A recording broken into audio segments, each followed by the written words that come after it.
Hi, my name is Natalie Ledwell. I'm the founder of MyMovies.com and the best-selling author of Never in Your Wildest Dreams. And today, I'm going to answer some of the common questions that come through our My Movies community about visualization.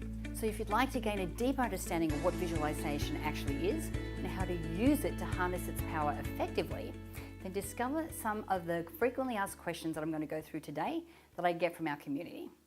So the first question that comes through quite a lot is, what's the difference between visualization and meditation? And the greatest difference between meditation and visualization is the goal behind it. So meditation is normally used to quiet the mind, to get to a place of center, to relax, to help you get to a place where it's easy for you to make decisions, where you're actually training your mind to be in a calm state. So rather than reacting emotionally to a whole bunch of things in your life, what's happening is that you have a place of calm where you can actually take a moment and choose the response that you want to have to those situations. So meditation has many different benefits when it comes to your health, when it comes to your brain health, and when it comes to how you show up in the world. Now, visualization is specifically for you to be able to create what it is that you're focusing on in your visualization. So it's part of the manifestation process. And with visualization, what we're trying to do is to train our subconscious mind to see this new reality that we're creating as a movie in our mind and make it believe that this is actually our reality. So when we do that, what happens is we start to create these new neural pathways in our brain, and these new thought processes and these new thoughts that we have are the thoughts that come from the subconscious mind through to the conscious mind when we're moving towards our health goal or our wealth goal or our career goal. So then what happens is, because those thoughts are in alignment with what it is that we want, they automatically change our actions. And then what happens is that changes our emotions, and we are now in complete alignment with what it is that we want to create. So we really want to use the visualizations to retrain our subconscious mind, and meditation is more towards relaxation and getting back to a place of center and calm. So the next question that I get is, how exactly does visualization help me heal? Now, this is a great question, because visualization can be used to create certain outcomes when it comes to, objects we want and career and that kind of thing. But when it comes to healing, what we know through the new science called epigenetics is that we can, through our mind, actually even change our DNA. We can completely heal our bodies. So when you're visualizing for healing, what I normally do is I visualize the actual thing that's happening within my body to make it heal, and then I see myself, how I'm exercising, how I'm moving, how my life has changed once I'm completely healed. So a prime example for me is my right knee. I've been having challenges for years with my right knee, and after having a x-ray early in the year last year, I could see that there was no cartilage left at all on the inner side of my right knee, and the two bones were actually crunching on each other. And of course, once I knew that was going on, it was even more painful than before. But so what I did is I chose a surgeon. I got a partial knee replacement. But before I went in for the surgery and after the surgery, what I would do is I would visualize myself walking strongly, how I could feel the strength in my legs. I could see myself jogging, because I used to jog, and which is why I had the knee problem in the first place. And I could see myself even after the surgery walking around. Now, what happened is I had the surgery that morning. I walked out of the hospital. I was actually doing stairs. And within 3 months, I have absolutely no pain whatsoever in my knee. I'm able to jog, I'm able to jump, I'm able to dance, all the things that I really wanted to do. But this is because I already visualized and saw the way that I was going to do that.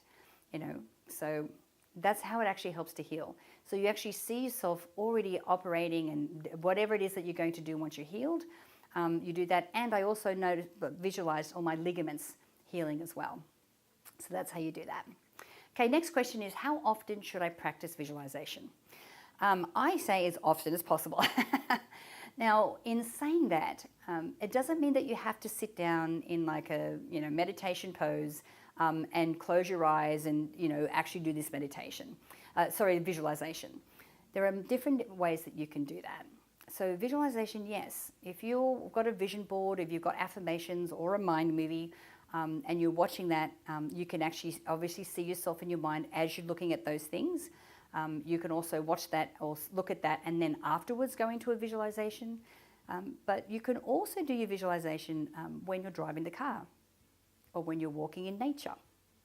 Because when you go into a daydream in your mind, then what happens is this is what's happening in the subconscious mind. So the more often we can do that, the more the subconscious mind believes that this is actually your reality. And it starts to change your neural pathways and your thoughts, and so everything's in alignment. So do it as often as you can, at least once a day.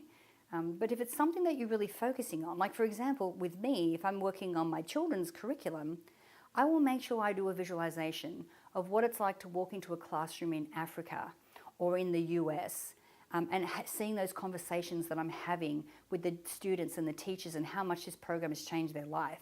I sit in that visualization before I even start working on the project. So I am already a vibrational match to that outcome, which really helps me to see different solutions and different ways to create the program while I'm actually working on it.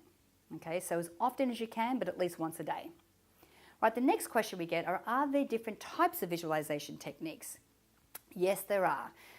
You can do it through meditation. So if you've been following me for a while, you know that I do a lot of work with Dr. Joe Dispenza. So he actually uses visualizations in a meditation. And his premise is that when you get into a meditative state, it means that you're lowering your brain waves down to like theta or gamma, which means that you're coherent with the unified field or infinite intelligence. And then when you have that connection and you create a scene in your mind of you already being in this particular, having this particular reality already come true, then what you're doing is creating the event. So meditation is one way that you can do it.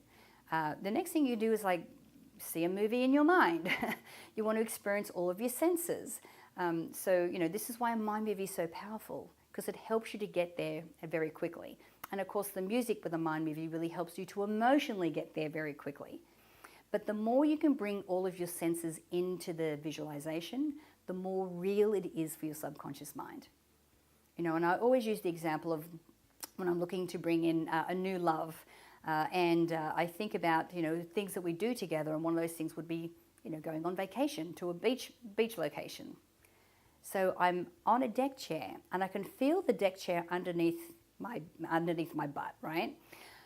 I can hear the waves crashing on the shore, and I can smell like the sea salt, and I can feel how warm the sun is on my skin. And I reach across, and I'm drinking a pina colada, so I can taste the pineapple coconut flavor, and then I'm looking across at the man that's, which is an outline, the man that's next to me, and I'm feeling love, and I'm feeling contentment, and I'm just feeling, grateful.